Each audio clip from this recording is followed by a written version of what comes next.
back to another episode of Black Pen. So, how have y'all been? How is the holiday been treating you besides the traffic? Yes, the traffic is something. I do not miss the holiday traffic. I do like the extended holiday hours, but oh, it's the traffic. I just cannot. I just cannot get with it. I just cannot get with it. But other than that, the holiday is treating me well. And so let's get to the episode. So we're going to talk about property taxes and protesting of them. So as you know, it is time to pay those property taxes. So it's like Merry Christmas. Time to pay those property taxes. First, let me go ahead and introduce myself. My name is Latosca Asberry, and I am a Texas real estate agent, proudly serving the Dallas-Fort Worth area, and the author of Home Sweet New Home, a book about buying a new construction home. So yeah, so today we are going to talk about property taxes and protesting this. So what are property taxes? Property taxes are yearly fees you pay based on your home's assessed value. That money goes to support your local schools, roads, and emergency services. Should you protest your taxes if your property assessment is too high or if there's a mistake in your home's record? Absolutely. You should could you should consider protesting your taxes, gather your evidence, look at your most recent sales in your neighborhood, get pictures of your home, get pictures if your home needs repairs, and submit everything when you file your protest. Worry that protesting will hurt your home's resale value?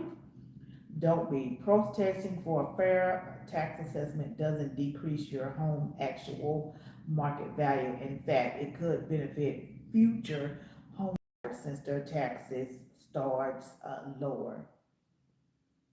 And don't forget, so if you're in Dallas or Tarrant County, your property taxes is due from October 1st, 2025 to January 35, January 30, January 20,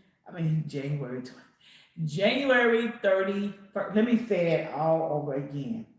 So, or if you are in Dallas or Tarrant County, your property taxes are due from October 1st to 2025 to January 31st, 2026. Stay on top of the deadlines for both payment and appeals. So, um, that is one of those split things. Some people protest their taxes, and other people. This one's gonna be a short one. Some people protest them, and some people don't. They just pay them. It just is what it is. Then you have some people that have time that they can take out and they can go and protest them. Some I've heard of some say don't even protest them because it can hurt your um, the value of your home.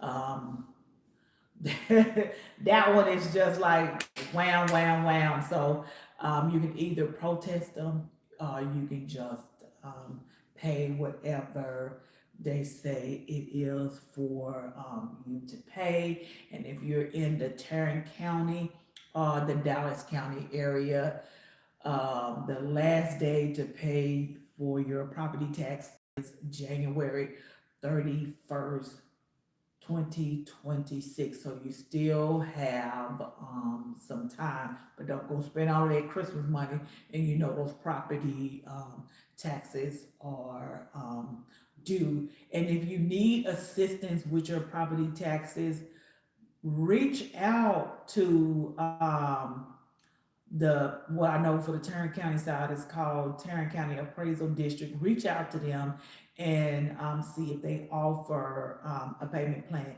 Same for Dallas. Reach out to the appraisal department and see if they have payment plans because they know what's they know what is going on. Just don't want to see them auction off your home on the court steps, you all, because that's not trying to do that. So make sure you give them a call. But the last day is January 31st, 2026 to pay those property taxes. So the choice is yours to protest them or just go ahead and pay them. I know the mass majority just go ahead and pay them, and some go and fight them, you all. So I wrote Home Sweet New Home. So it's a book about buying new construction homes. It's very little education out there about buying new homes besides, hey, it is new. So it's more behind the fact that it is new, it's never been lived at. And so I made sure to talk about, make sure to make chapter one the importance of having a real estate agent. I talked about the community. I can even bring it down. Let me not even wreck my brain. Talk about choosing your community, the community types, their locations, the amenities, the school ratings. Chapter 3 is designing your perfect home. So I'll talk about the standard features, you all, because they're going to give you a sheet, a 2-page sheet, front and back. And then who knows, they probably give you 4 sheets talking about standard features. And the standard features, you would think one of those would be a refrigerator. You would think another one would be a blind, as much as these homes are going for. And believe it or not, a refrigerator and blinds is not a standard feature. But I don't mention that in here. So if I don't mention it in here, then they do not. It's not a standard feature, and then you'll see it on the sheet. They will not mention a refrigerator. They will not mention a washer and a dryer and blinds. And I talk about elevation styles, because you can get these homes that you can get like the same floor plan, but you can make sure that the outside looks different from your neighbor. I talk about the design center and upgrades. Some builders still have design centers, while some builders offer upgrade packages that you can pick from on the spot. Chapter 4 is building basics. I'll talk about the different types of builders that are out there, what makes up the cost, because I know probably a lot of y'all, and I hear you all, these houses is high. What makes the cost? I talk about that. I'll talk about the timeline. I give you some options far as living arrangements. Chapter 5, protecting your investment. That is one of the chapters I recommend you read. So if you skip around the book, go to 1, 5, and 6. So let me see. Chapter 5, I go in here and I talk about builder warranties, because they are changing up their warranties now, because it used to be 1, 2, and 10. So a lot of them are adapting to 1, 2, and 6. Some are just doing 1 and 6. So you want to be sure that you know about the warranty and what it covers, because they don't fix everything. That's why in that previous episode 64 or 63, I talk about the power lines, how some of these new these master plan communities have power lines inside of them. I told you about the one that I saw either in North Richland Hills or Grapevine, how they are directly behind. And say if a Mother Nature acts of Mother Nature happen, well, that doesn't, you can't call the builder and say, hey, I have roof damage. That doesn't go up under the warranty. You have to call your insurance. I talk about HOA, because most of these communities is going to have HOA, regardless if they are master plan or boutique. They are still going to have HOA. I talk about home inspection. I talk about homeowners insurance. Chapter 6 is home financing. So I talk about the loans that are mostly used in new construction, taxes, and equity. So I talk about all the things in the book. So I have been building relationships for the last 5 years with the builder reps, and just putting all of that knowledge that I've been getting from them, putting it together with the knowledge that I've accumulated along the way, not just from them, but just being around them and just talking and all of the things. And I put this book together for you all because you just do not understand.